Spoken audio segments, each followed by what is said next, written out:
Il est 23 heures dans les villages des zones cacaoyères et partout en Côte d'Ivoire. Bonsoir à tous. Au sommaire de l'actualité, justement, les agriculteurs se préparent pour le réveillon de la Saint-Sylvestre. Du fait de l'amélioration du prix du kilogramme du cacao, cette année, ces planteurs annoncent une célébration avec éclat. Et parce que chaque individu doit s'efforcer activement de maintenir un bon niveau de propreté, car ayant un impact majeur sur la société et la communauté, l'ANAGED, l'Agence nationale pour la gestion des déchets, sensibilise à la propreté comme à chaque période de fête. La première étape s'est tenue dans la commune commerciale d'Adjamé. Et puis la famille à l'épreuve des mutations sociétales, c'est le thème qui a réuni le bureau exécutif national du Conseil supérieur des imams des mosquées et des affaires islamiques, COSIM, qui a tenu sa 5e conférence ordinaire, une occasion pour les guides religieux d'inviter les uns et les autres à poser des actes de paix et de cohésion sociale. Merci d'être des nôtres sur RTI 1. La rotonde de l'Assemblée nationale à Abidjan-Plateau a abrité la restitution des travaux sur le programme économique et financier de la Côte d'Ivoire. Des travaux réalisés par le GPE, programme de politique, de gestion des politiques économiques. Objectif, renforcer les capacités des députés sur le montage, l'exécution et le contrôle budgétaire. Léon Brou. À politique égale, dans le même contexte actuel, marqué au plan mondial par des crises et dans la sous-région par des menaces terroristes, la croissance économique augmenterait de 6,1 à 7,4% entre 2024 et 2026. Même tendance haussière côté financement du développement avec 6 133 milliards de francs CFA en 2026. Ces travaux présentés à l'Assemblée nationale, une simulation du programme de gestion des politiques économiques de l'Université Félix Houphouët-Boigny. Nous savons qu'à l'Assemblée nationale, il y a une commission des affaires économiques et financières et également l'ensemble des députés qui ont besoin d'être informés sur les différentes notions et les différentes étapes qui sont suivies pour élaborer un programme économique et financier qui est proposé aux bailleurs de fonds pour financement. C'est ce qui nous amène ici à l'Assemblée nationale. Entre autres questions soulevées au cours des échanges, les initiatives pour améliorer les climats économiques et sociaux, l'implication des députés dans l'élaboration, l'exécution et le contrôle du budget de l'État. Ça ne fait que renforcer notre capacité pour que justement les débats sur le budget soient améliorés pour le bonheur de nos concitoyens. Au nom du président de l'Assemblée nationale, je voudrais remercier l'Université Félix Houphouët-Boigny et le programme GPE. Cette restitution des travaux du programme de gestion des politiques économiques pour contribuer au renforcement des capacités des députés sur les questions budgétaires est à sa 2e édition. Après la direction du Trésor et des douanes en fin de semaine dernière, le ministre des Finances et du Budget, Adama Coulibaly, a visité ce lundi matin la Régie financière des impôts. Lui a choisi la direction régionale Abidjan 1 de la Direction générale des impôts de Cocody. Le ministre, accompagné du DG des impôts, Si Ouattara, est venu apporter son soutien aux travailleurs pour leur abnégation au travail. Ces fonctionnaires étaient à leur poste le samedi dernier pour permettre aux contribuables de payer leurs impôts.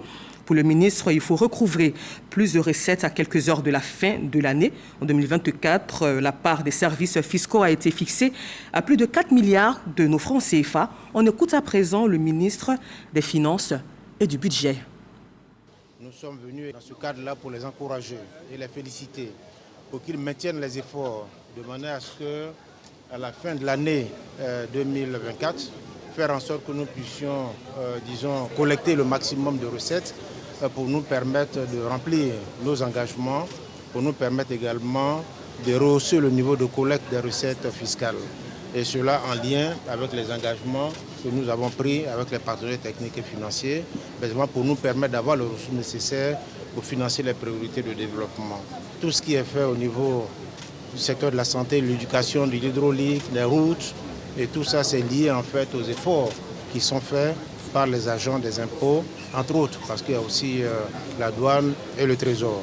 Donc encore une fois, je voudrais dire merci au directeur général des impôts, à l'ensemble de ses collaborateurs pour leur abnégation pour les efforts qui sont en train d'être faits et également pour leur disponibilité.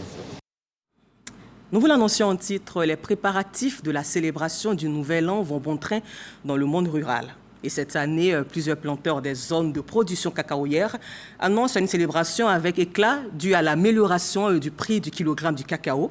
Vivez donc ces préparatifs dans cette visite de Charles Tatou de RTI Boaké dans quelques villages de ces zones cacaoyères. Célébration marquant l'entrée dans la nouvelle année. Cette fête du Nouvel An est encore dans les mœurs des populations rurales. Quand bien même que du fait du changement climatique et de la maladie Solensult, le verger cacaoyer a connu cette année une baisse considérable de sa production. La joie n'a pas tari chez nombreux producteurs, petits et grands, dans les villages des zones cacaoyères. Ils attendent de vivre aussi cette transition, le passage de l'ancienne année et l'arrivée du Nouvel An. Bientôt, je vais rentrer dans 2025. Je suis en joie. Alors les enfants qui sont en dehors de mon village, je les ai parlé, eux tous, grâce à Dieu, disent qu'ils seront là et nous allons fêter ensemble. Chacun dans les préparatifs à l'image des habitants de Zérédougou, région du Lot-du-Bois. C'est selon ce que chacun a qui prépare sa fête. Pour l'heure, on est en train de voir ce que nous pourrons prendre et puis nous pourrons survivre après. Idem à Akablebois, département de Lakota. Ici, les derniers sacs de cacao ont été vendus avec joie. Le produit que vous voyez ici, c'est pour 6 planteurs. On pèse le produit, on leur restitue leur argent et maintenant on amène le produit au grand magasin. Et ce produit, ça fait 2 tonnes. Il y en a qui ont prévu la bœuf, le prix est un peu monté. Il y en a qui ont eu un peu d'argent. Dans la Nawa, certains planteurs doivent leur salut à la hausse du prix pour la célébration avec éclat. Les années précédentes, on faisait pour les enfants seulement parce que ce n'était pas suffisant. Mais cette année, je pense que ça va aller, on va finir avec les enfants. Le 31, nous-mêmes, on va s'amuser un peu. D'autres, prêts pour réussir la fête, relancent aussi les travaux de leur projet. J'ai fait du cacao, j'ai fait près de 5 hectares. Vous voyez ce bâtiment? Dès que le cacao a eu le prix, on a mis les portes, on a mis les carreaux, on a fait tous les sanitaires. J'ai payé des cabris.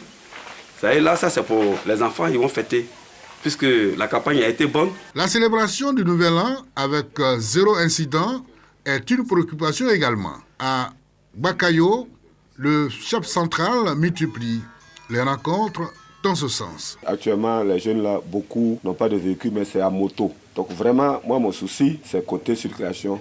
Faire des réunions avec des jeunes pour que les 24 et puis 31, qu'ils puissent rouler doucement.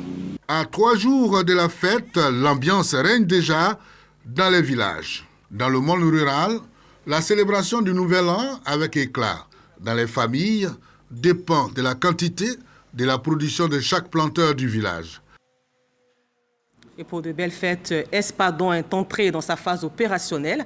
Lancée ce 20 décembre, l'opération de sécurisation des plages, des plans d'eau et des plages en cette période de fête de fin d'année suit son cours.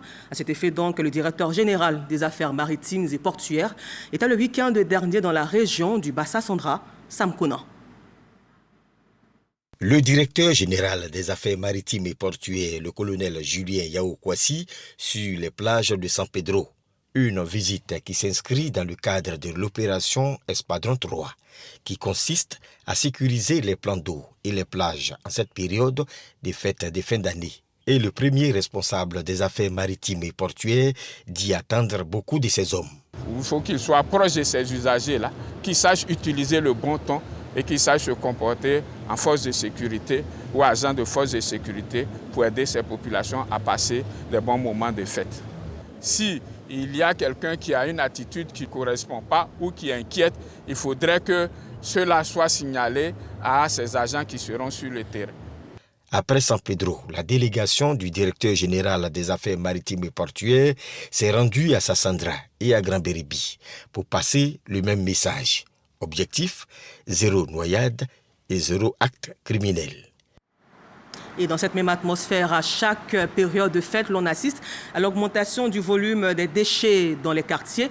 Et pour gérer au mieux ces ordures produites dans une perspective de salubrité et d'hygiène, la NAGED, l'Agence nationale de gestion des déchets, est en campagne de sensibilisation depuis ce matin. Première étape, la commune commerciale d'Adjamé, Eugène Atoubé. Forum des marchés à Djamé, les 9h ce lundi. Entre bousculades ici et là pour se frayer un passage.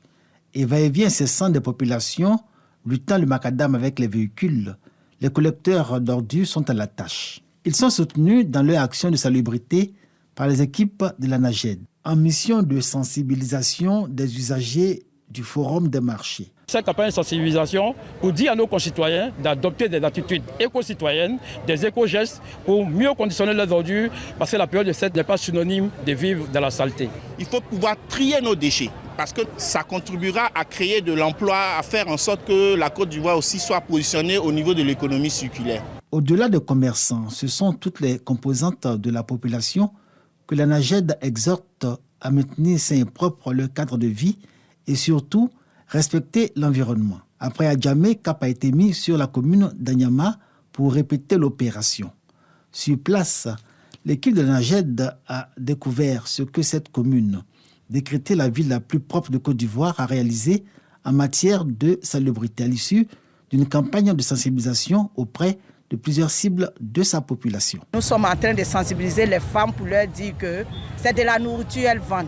Et quand tout est propre à côté, quand tout est propre autour, la santé y est et nous allons faire ça jusqu'à pratiquement à la fin des fêtes. Il faudrait que la population ivoirienne apprenne à vivre dans un cadre de vie propre, décent.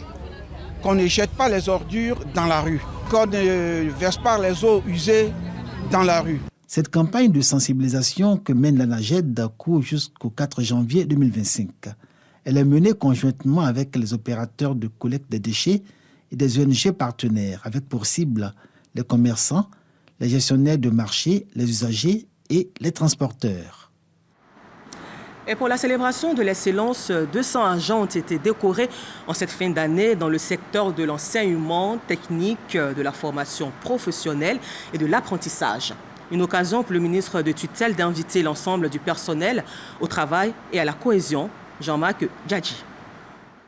Après le travail, la reconnaissance. 200 agents du ministère de l'enseignement technique, de la formation professionnelle et de l'apprentissage et des partenaires ont été décorés dans l'ordre du mérite de l'éducation nationale. Une décoration récompensant tous les efforts de ces agents pendant de nombreuses années au sein de ce ministère. Une récompense saluée par l'ensemble des récipiendaires. Monsieur le ministre, en 2021, lorsque vous avez pris les rênes de ce département, vous avez formulé une ambition claire, repenser et revaloriser l'enseignement technique, la formation professionnelle et l'apprentissage pour soutenir le développement économique et contribuer à l'émergence rapide de la Côte d'Ivoire.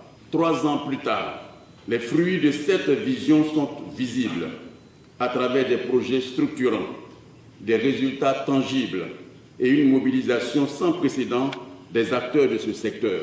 Pour le ministre Kofi Nguessan, cette distinction au-delà de la reconnaissance permet de valoriser le capital humain de son département. C'est aussi le moment choisi pour rendre hommage aux partenaires. La cérémonie de décoration s'inscrit aussi dans le cadre de notre politique de valorisation du capital humain tel qu'inscrit dans l'axe 3 de notre vision, à savoir améliorer les conditions de travail et le cadre de vie des apprenants et des différents acteurs pour mieux les valoriser. Elle se veut également une cérémonie de reconnaissance en faveur de nos partenaires qui ne cessent de nous accompagner dans la mise en œuvre de notre vision sectorielle qui est repenser et revaloriser l'enseignement technique, la formation professionnelle et l'apprentissage pour soutenir le développement socio-économique et contribuer à l'émergence rapide de la Côte d'Ivoire. Le ministre Kofi Nguessan a exhorté l'ensemble de son personnel à la discipline et au travail. Le Conseil régional du Sud Comoé a procédé à sa 6e et dernière session ordinaire au titre de l'année 2024. Ont été passés en revue le bilan de l'année écoulée, les réalisations et les chantiers dans la localité. Et pour le développement, cette session ordinaire a été encore une occasion pour signer des partenariats. Les précisions d'Ami Diarasouba et Richard Vao. La réhabilitation et l'extension de 2 lycées au niveau d'Adiaké, appui à l'insertion des jeunes, ce sont entre autres les actions du Conseil régional du Sud Komoué dans la commune d'Adiaké. À l'occasion de la 6e et dernière session de l'année 2024, l'heure est au bilan. Aujourd'hui, les enfants de Touéboué qui n'ont pas de tuteurs, ils n'ont jamais eu de tuteurs. Quand tu viens, ils flânent partout, ils tombent enceintes. Aujourd'hui, tous les enfants de Touéboué sont restés à Touéboué. Le bilan est positif.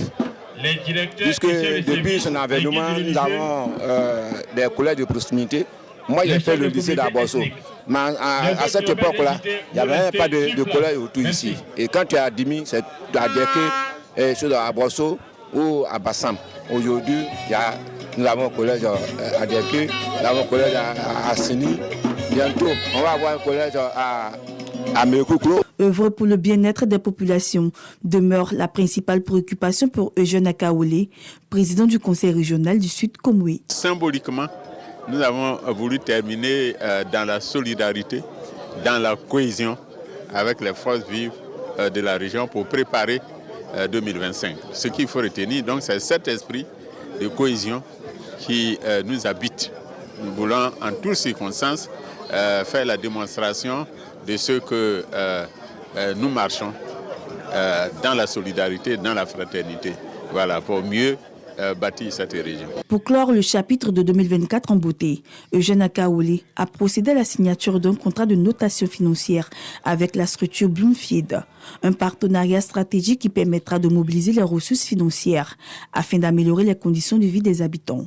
Il a visité également le bloc gynéco-obstétrique d'Adiaké, entièrement réalisé sous son leadership. Dans la Bagoué, Maria Toukone, elle annonce l'inauguration de plusieurs infrastructures. En 2025, lors du 5e et dernier conseil municipal de Boundiali, la députée maire qui présidait ce conseil compte inaugurer dès janvier le nouveau siège de la direction régionale de l'éducation nationale et le 2e palais de la culture de Côte d'Ivoire à Mississauga. 2024 a été pour la commune de Boundiali une année de prospérité, selon la ministre maire Maria Toukone. Du taux de recouvrement des taxes aux inaugurations d'infrastructures, dont celle de la centrale photovoltaïque et de la plus importante usine de transformation de la noix de cajou en Afrique de l'Ouest. J'ai entendu ici le taux de recouvrement des recettes de la mairie. Là où certaines communes n'arrivent pas à faire 50%, en Boundiali, nous sommes à 93%. Cette prouesse est l'expression de la confiance que la population place à vous, leur adhésion à votre management et à la politique communale que vous avez mise en place. Tous ceux qui étaient là ce matin et même tous ceux qui ne sont pas là sont heureux dans la commune de Boundiali. Donc c'est vraiment pour vous dire sincèrement merci au nom de tous. Si 2024 a été une année de prospérité, le conseil municipal de Boundiali n'entend pas pour autant baisser les bras.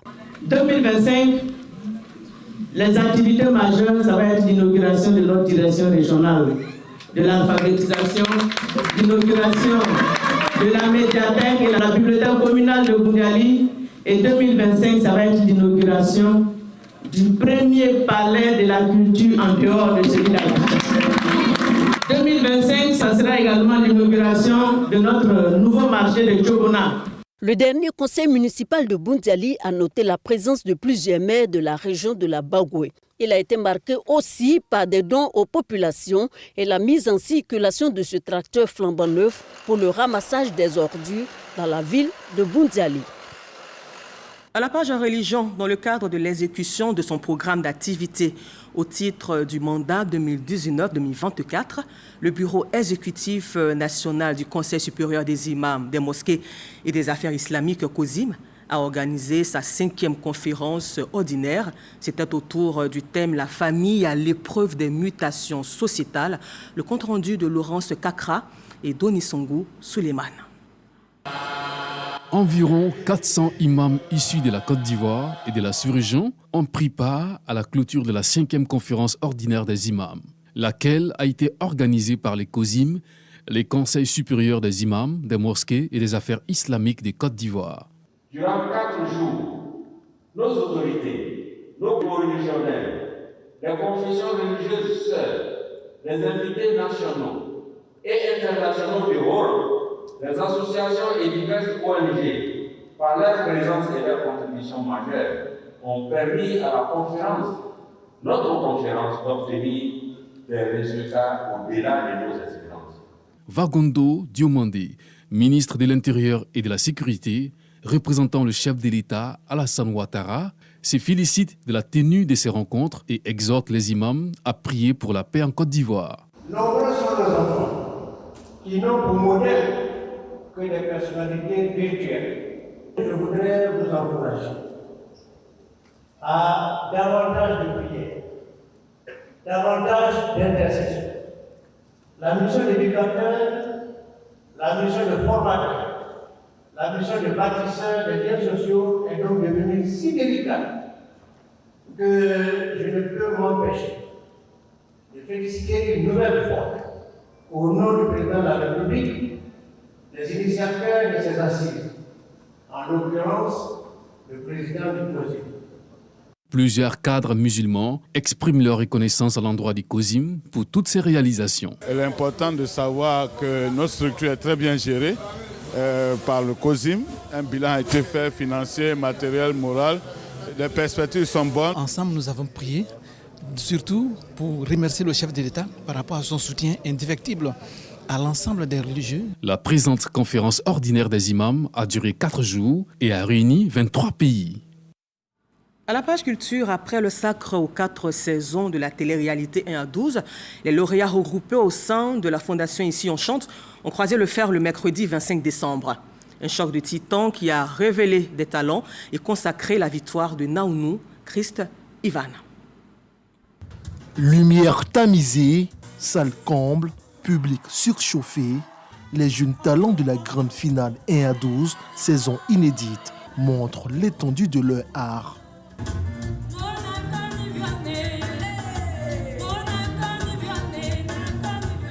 Les 10 finalistes rivalisent d'ardeur, mêlant chant et danse pour conquérir les membres du jury.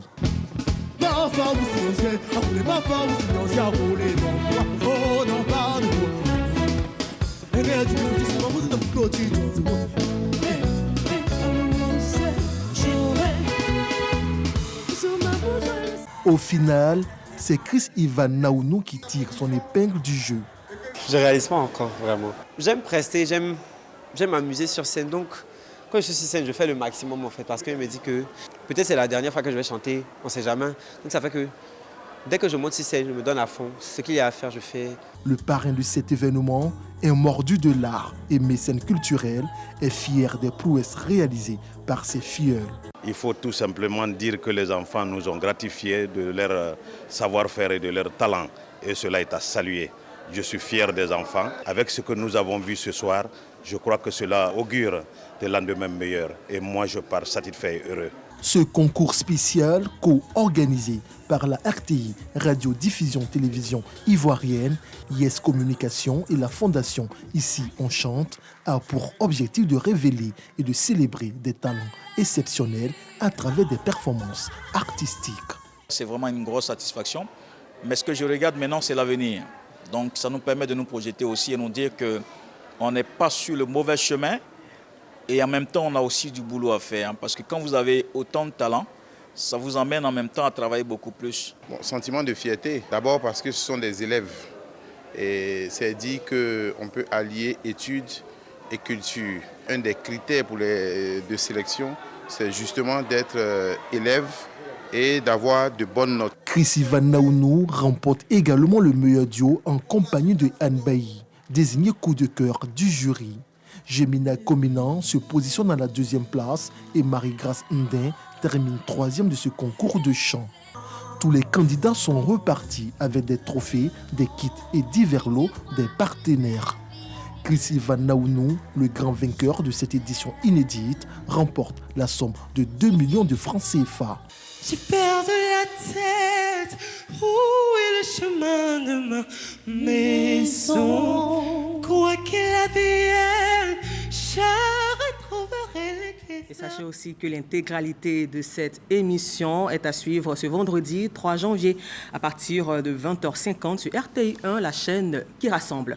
À présent, avec Godefroy Okambawa, mettons l'accent sur la 14e édition du Festival culturel des arts d'Abobo, Festica, qui a ouvert ses rideaux au complexe sportif d'Abobo, avec pour marraine la présidente du Sénat, Kandia Camara. C'est reparti pour le Festival culturel et des arts d'Abobo Festica 2024. Renforcer le vivre ensemble dans la commune est l'un des objectifs visés par cette 14e édition.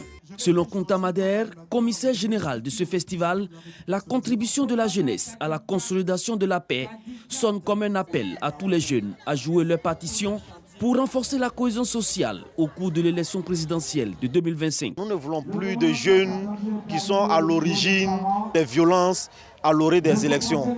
Aujourd'hui, on veut une jeunesse consciente qui prend son avenir à bras le corps. La paix n'est pas un vain mot, c'est un comportement. Il faut que chacun d'entre nous comprenne ça pour rentrer en 2025.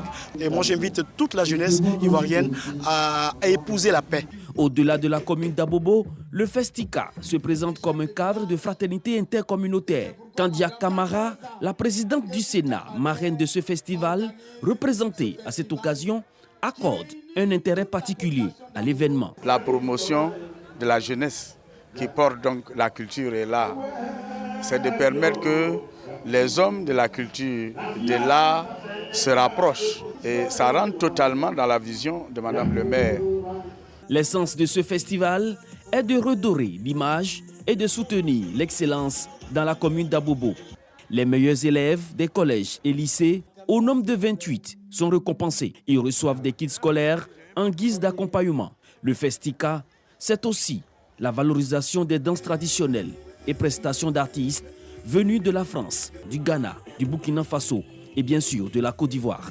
L'apothéose est prévue pour ce mardi 31 décembre 2024.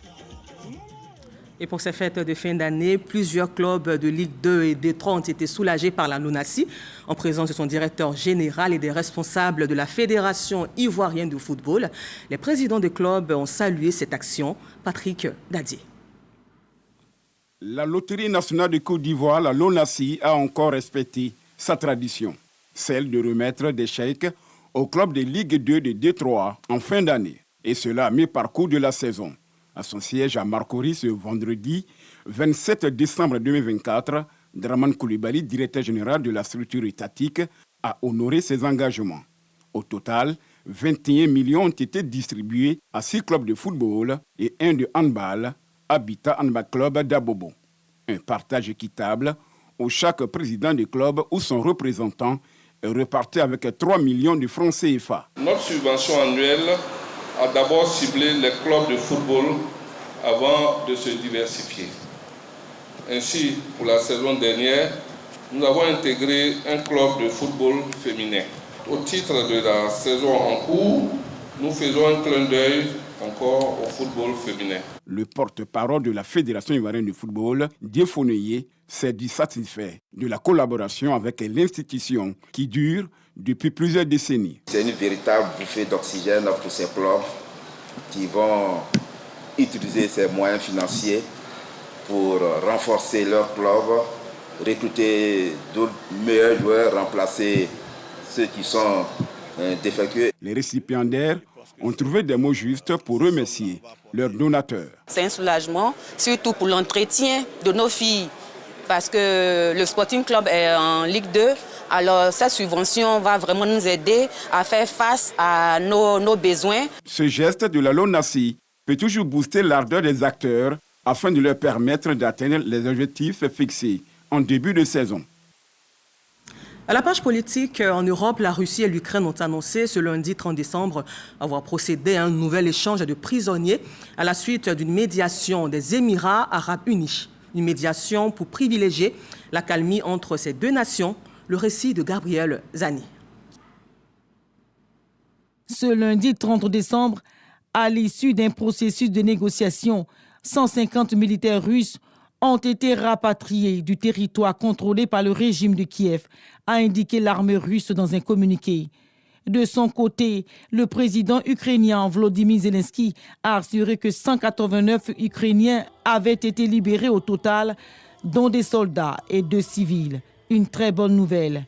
La Russie n'avait, dans son communiqué, fait état que de 150 Ukrainiens échangés. Selon l'armée russe, les Émirats arabes unis ont assuré une médiation humaine pour le retour de captifs militaires russes qui se trouvent actuellement en Biélorussie, alliés de Moscou et voisins de l'Ukraine. Les Émirats arabes unis, très actifs dans les discussions sur les échanges de prisonniers entre Kiev et Moscou, servent également de médiateurs pour le retour d'enfants ukrainiens dans leur pays depuis la Russie. La Russie et l'Ukraine ont échangé des centaines de prisonniers depuis le début de l'offensive russe en février 2022 et procèdent régulièrement à des échanges de dépouilles des soldats tués dans les combats. Et c'est le point final de ce temps d'information. Moi, je vous donne rendez-vous demain à 6h30 pour un autre temps d'information sur RTI 1, la chaîne qui rassemble.